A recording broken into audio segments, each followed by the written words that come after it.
everyone, how are you all? Hope you all are doing very good. Today students, we are going to start our 11th chapter of class 8 which is about conservation of plants and animals. Okay, let's start the chapter. Living things do not live in isolation. All organisms, both plants and animals, need food and other materials from their surrounding in order to survive. So air, water, and soil form an essential part of a surrounding. The life of an organism is thus affected by the living and non-living things around it. An ecosystem is made up of all the plants, animals, and microorganisms in an area, along with all the non-living components such as climate, soil, river delta etcetera. So student what they saying कि जो living things है वो isolation में नहीं रह सकते, यानी कि वो अकेले नहीं रह सकते हैं. सभी ऑर्गेनिजम्स को, चाहे वो आपके प्लांट्स हो, एनिमल्स हो, इनको फूड एंड बाकी सभी मटेरियल्स की रिक्वायरमेंट होती है अपने सराउंडिंग में से to survive. So air, water and soil क्या बनाता है, एक एसेंशियल पार्ट बनाता है हमारे सराउंडिंग का. एंड एक ऑर्गेनिज्म की जो लाइफ है वो किससे इफेक्ट होती है, लिविंग एंड नॉन लिविंग दोनों ही फैक्टर्स से. ठीक है. सो एक इकोसिस्टम किससे बनता है, it is made up of all the plants, animals and micro organism जो एक एरिया के अंदर होते हैं. एंड उनके साथ साथ जो उनके नॉन लिविंग कंपाउंड्स हैं सराउंडिंग में, like climate, soil, river deltas, these all also affect the, और it is also included in the formation of ecosystem. Then we have biodiversity. So जो टर्म बायोडाइवर्सिटी है इसको ड्राइव किया गया है Greek word bios से, which means life, and diversity means variety. So इसको coin किया था किसने, E.O. विजर ने इन 1985. एंड ये क्या रिप्रेजेंट करता है, it represent the concise form of biological diversity. इसको डिफाइन किया जा सकता है as a variety of life forms found on a planet in a particular area. ठीक है. तो वेराइटी ऑफ लाइफ फॉर्म्स हमें अपने प्लैनेट में मिलती है एक पर्टिकुलर एरिया में, that could be considered as an ecosystem biodiversity. So जो टर्म बायोडाइवर्सिटी है इसको जनरली यूज किया जाता है क्या डिस्क्राइब करने के लिए, the number, variety and variability of living organism in a particular region on the earth. So approximately 15 million species है ऑर्गेनिज्म की, माइक्रो ऑर्गेनिज्म हो चाहे एल्गी, फंगी, प्लांट्स, एनिमल्स, सभी को इंक्लूड करके अप्रॉक्स 15 मिलियन स्पीशीज है ऑर्गेनिजम्स की, जिनको एस्टिमेट किया जाता है कि हमारे अर्थ पे इनहैबिटेट करते हैं. And they only represent the global biodiversity. So biodiversity has arisen because of the varied climatic zone. So जो different climatic zones है उनकी वजह से आपका biodiversity arise होती है. And climate क्या determine करता है, climate determine करता है कि किस type के plants and animals है जो survive करेंगे and flourish करेंगे एक particular region में. For example, हमें कभी भी thick tall trees जो है desert एरिया में नहीं देखने को मिल सकते. एंड जो डेजर्ट एनिमल्स है लाइक कैमल एंड डेजर्ट्स, ये आप कभी भी ट्रॉपिकल फॉरेस्ट में क्या नहीं कर सकते, सर्वाइव नहीं कर सकते, बिकॉज दोनों जगह की क्लाइमेटिक कंडीशंस डिफरेंट है. एंड ये पर्टिकुलर टाइप के प्लांट्स एंड एनिमल्स अपने पर्टिकुलर एरिया में सर्वाइव करने के लिए इनहैबिटेड या इनमें जो अडेप्टेशंस है वो अडॉप्ट हो जाती हैं. Then we come to flora and fauna. So plants and animals जो एक पर्टिकुलर एरिया में होते हैं उनको उस एरिया का फ्लोरा एंड फौना कहा जाता है. फ्लोरा एंड फौना जो आपके पचमढ़ी बायोस्फीयर रिजर्व के हैं, they have given as below. So first of all flora क्या क्या है वहाँ पे, आपके sal, teak, mango, jamun, silver ferns, arjun etcetera. And fauna में वहाँ पे इंक्लूड किया जाता है chinkara, blue bull, barking deer, chital, wild dog etcetera. Then we come to forest, which is a renewable natural resource. So forest आपका one of the most useful renewable resource है which is available on the earth. Forest में wide variety of plants and trees होते हैं. So forest हम सभी के लिए बहुत important है on the earth because of the following reason. Number one, forest क्या करते हैं, एयर को प्योरीफाई करते हैं, एयर पोल्यूशन कंट्रोल करते हैं, ये क्लाइमेट को रेगुलेट करते हैं, रेनफॉल में हेल्प करते हैं. Forest also has a replenishing the ground water. ठीक है. फॉरेस्ट सॉइल इरोजन को प्रिवेंट करते हैं, सॉइल की फर्टिलिटी को मेंटेन करने में हेल्पफुल होते हैं. Forest control floods. Forest provide habitat to a wide variety of plants, animal and insect. Okay. उसके साथ साथ फॉरेस्ट हमें काफ़ी यूजफुल मटेरियल्स भी प्रोवाइड करते हैं like wood, rubber, gum, resin, non edible oil, bidi leaf, कट्टा, honey bee wax, bamboo, lac etcetera. उसके साथ साथ काफ़ी मेडिसिनल प्लांट्स भी हैं जो फॉरेस्ट में मिलते हैं, fruits and berries also. And forest हमें काफ़ी प्रोडक्ट्स भी प्रोवाइड करते हैं which are the source of steady income of tribal people. ठीक है. उस पर्टिकुलर एरिया में जो ट्राइबल पीपल रहते हैं उन लोगों के इनकम का सोर्स हो जाते हैं वो मटीरियल्स जो कि हमें फॉरेस्ट के थ्रू प्रोवाइड किए जाते हैं. Now conservation of forest and wild life. अब कैसे फॉरेस्ट एंड वाइल्ड लाइफ का कंजर्वेशन किया जाता है. So it is very important. ये काफ़ी इंपॉर्टेंट है कि हमें फॉरेस्ट को कंजर्व करना चाहिए बिकॉज अर्थ पे जो लाइफ पॉसिबल है वो फॉरेस्ट के ऊपर ही डिपेंडेंट है इन मोर देन वन वे. ठीक है. सो कुछ मेथड्स है जो हम अडॉप्ट कर सकते हैं to conserve the forest. Number one, overgrazing by animal. Forest में जो एनिमल्स ओवरग्रेज करते हैं that should be stop. Then large scale cutting of forest trees, जो एक बहुत बड़े स्केल पे फॉरेस्ट ट्रीज को कट किया जाता है, इट मस्ट बी स्टॉप। अगर बहुत एसेंशियल है कुछ ट्रीज को कट करना, तो उसकी जगह पे हमें और ज्यादा ट्रीज प्लांट कर देने चाहिए। फिर उसके साथ साथ हमें डीफॉरेस्टेड लैंड पे एवरी ईयर काफी सारी सीडलिंग्स को प्लांट करना चाहिए during the rainy season, so that वहाँ पे न्यू फॉरेस्ट डेवलप हो सके। देन वन महोत्सव को ऑब्जर्व किया जाना चाहिए, कैसे हमको जो लार्ज नंबर्स में क्या करने चाहिए, सीडलिंग्स प्लांट करने चाहिए, so that we can increase the number of trees and plants in the area. Then forest fire must be check, okay, क्योंकि ज्यादातर फॉरेस्ट फायर कब होती है, केयरलेसनेस की वजह से होती है, जो उस पर्टिकुलर एरिया में लोग रहते हैं उनकी वजह से। सो वहाँ पे लोगों को बेसिकली स्मोकिंग अवॉइड करनी है, फॉरेस्ट एरिया में कुकिंग अवॉइड करनी चाहिए, पर्टिकुलरली जब ट्रीज अपनी लीफ को शेड करते हैं तब ज्यादा फॉरेस्ट फायर के चांसेस होते हैं। देन फॉरेस्ट को प्रोटेक्ट किया जाना चाहिए from insect and paste, because infected trees को हम रिमूव कर सकते हैं और ट्रीट किया जा सकता है सुटेबल इंसेक्टिसाइड और पेस्टिसाइड से, and that is how we can protect the trees और the forest from the insecticides and pesticides. Then we should conserve air, land and water, okay, that is what कि pollution of air, land and water इसको control किया जाना चाहिए, so that trees and जो बाकी vegetation है वो easily survive कर सके। Industries must be asked to adopt proper pollution control measure. जितनी भी एक्टिविटी सॉइल इरोजन से रिलेटेड है उन्हें हमें स्टॉप करना चाहिए। And dams, road and mining को कंस्ट्रक्ट करते हुए जितने भी इकोलॉजिकल फैक्टर्स हैं, they all must be considered.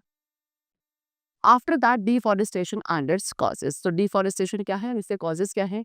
So we get many useful products, as I told you, काफी सारे यूजफुल प्रोडक्ट्स हैं जो हमको ट्रीज से मिलते हैं। एंड लास्ट फ्यू डिकेड्स में एक लार्ज नंबर ऑफ ट्रीज को कट किया गया है, एंड इस large scale cutting of trees को या क्लियरिंग ऑफ फॉरेस्ट को डिफॉरेस्टेशन कहा जाता है।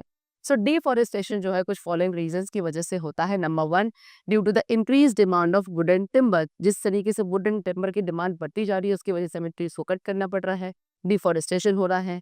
एंड इंक्रीज डिमांड जो आपकी लैंड के लिए है for constructive factories, houses and roads, this is also the reason.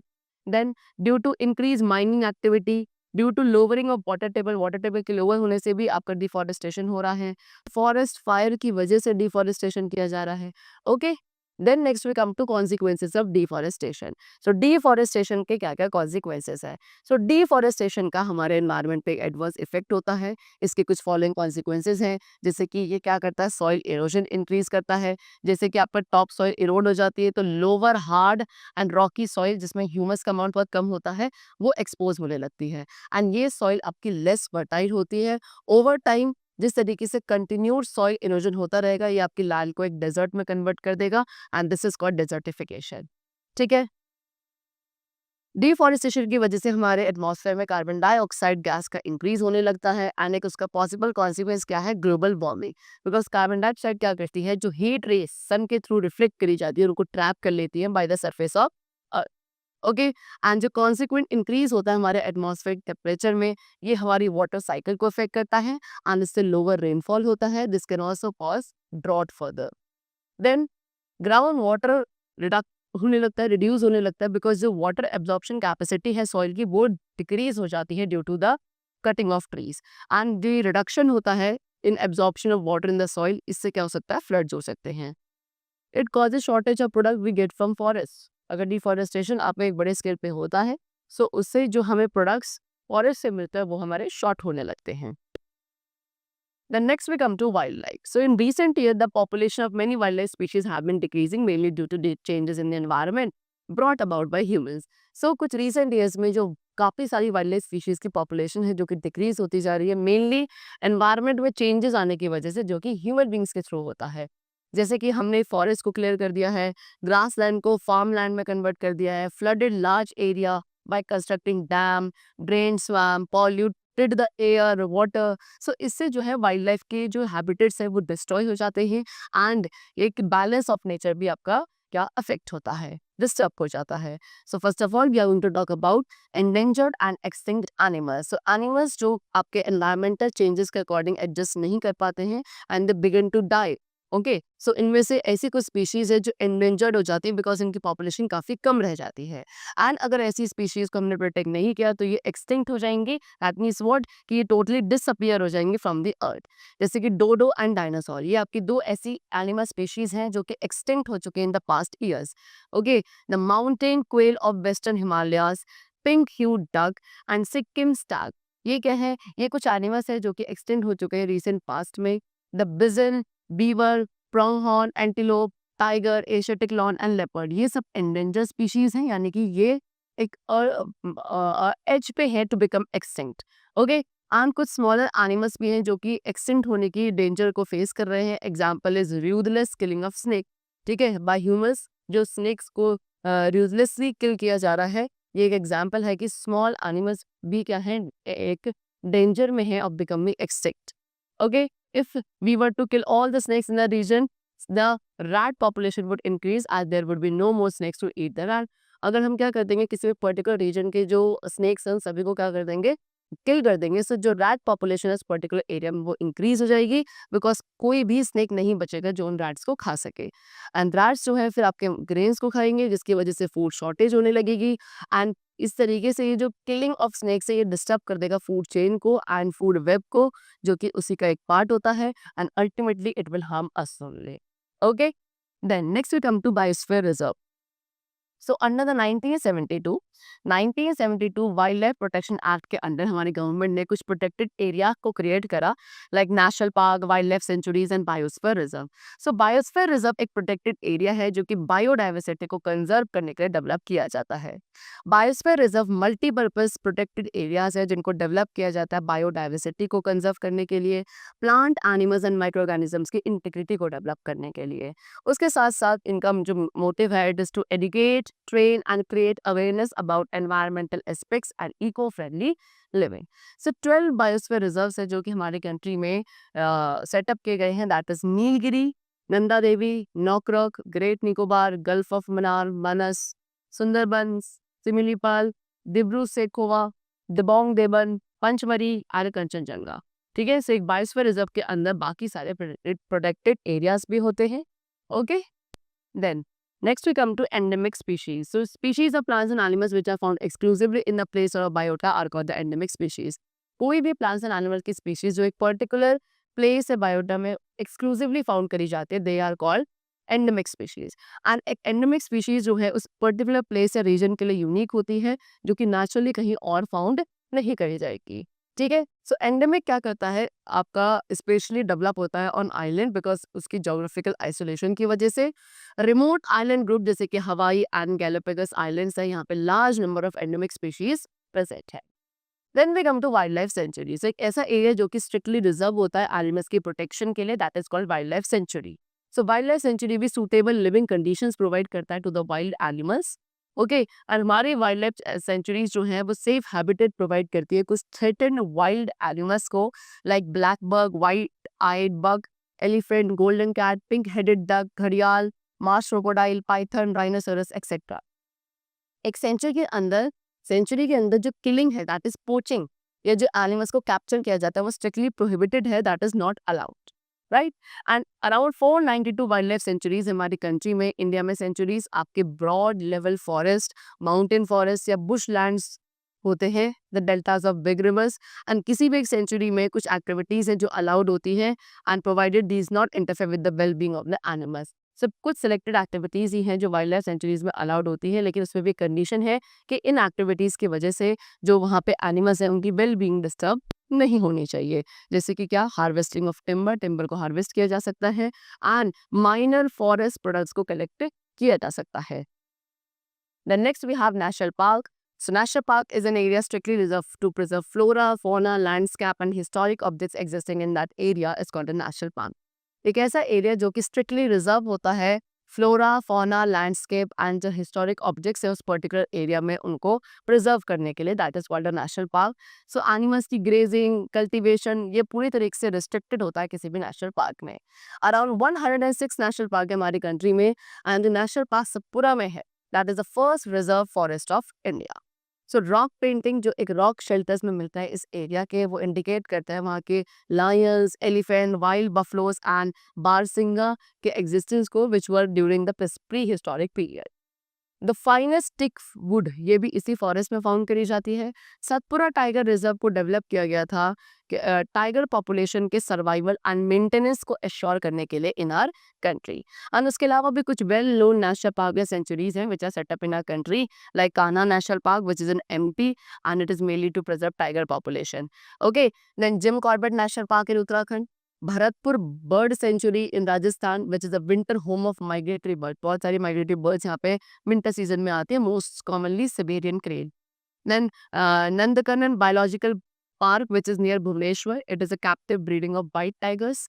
Then Similipal biosphere reserve जो कि उड़ीसा में है, Sasan Gir sanctuary which is in Gujarat, Kaziranga sanctuary which is in Assam, okay, Sariska sanctuary which is in Rajasthan, Sultanpur lake bird sanctuary again in Haryana, Bandipur Sanctuary, which is in Karnataka, Mudumalai Sanctuary, which is in Tamil Nadu, and National Botanical Garden, which is in West Bengal.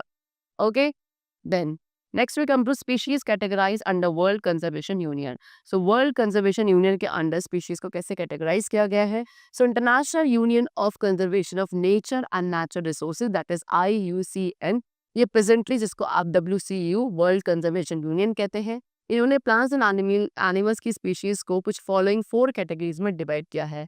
Number 1, endangered species. So वो species which are not likely to survive, जो कि आगे survive नहीं करेंगी अगर कुछ positive factors आपके continue रहे टू ऑपरेट, तो वो किसमें एक डेंजर में आ जाएंगे ऑफ एक्सटेंशन, और इन्हें कहा जाता है endangered species. Example, Indian dinosaurs, asiatic lion, crocodile, blue whale, these all are endangered species.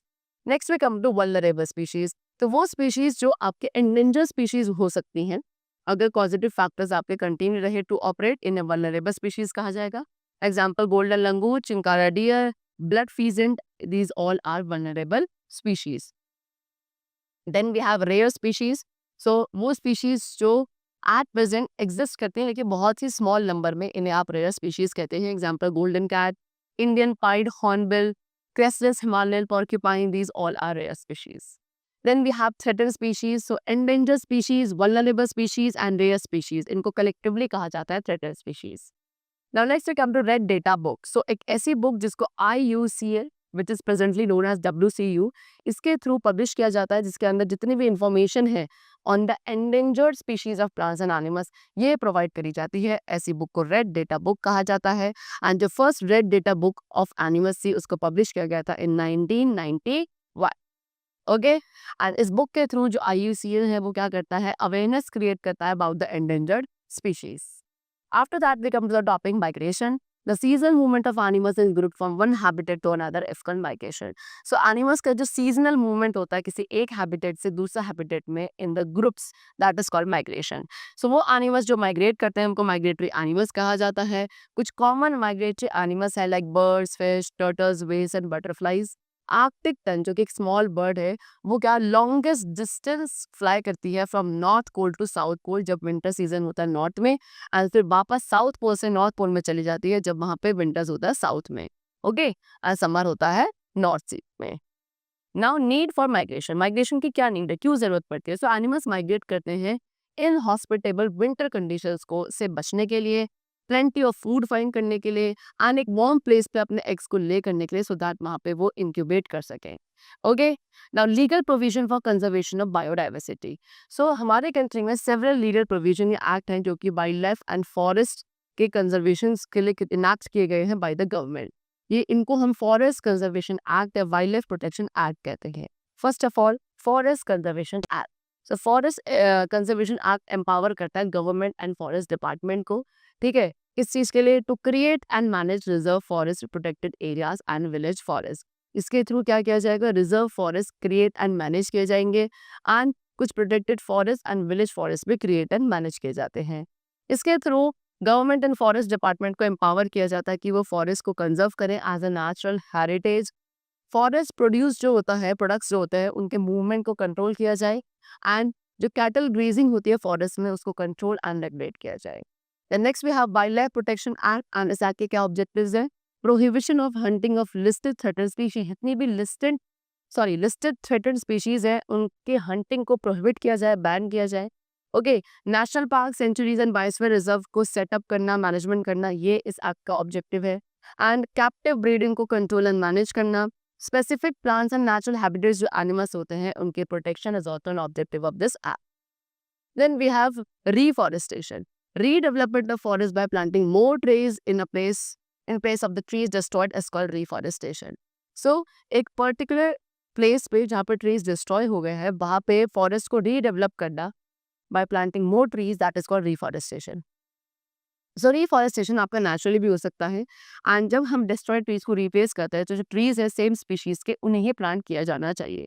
जैसे कि paper is everywhere and paper आपका नंबर 1 मटेरियल है जिसको हम सबसे पहले थ्रो करते हैं. तो पेपर मेकिंग जस्ट में एक natural renewable resource that is trees का यूज किया जाता है.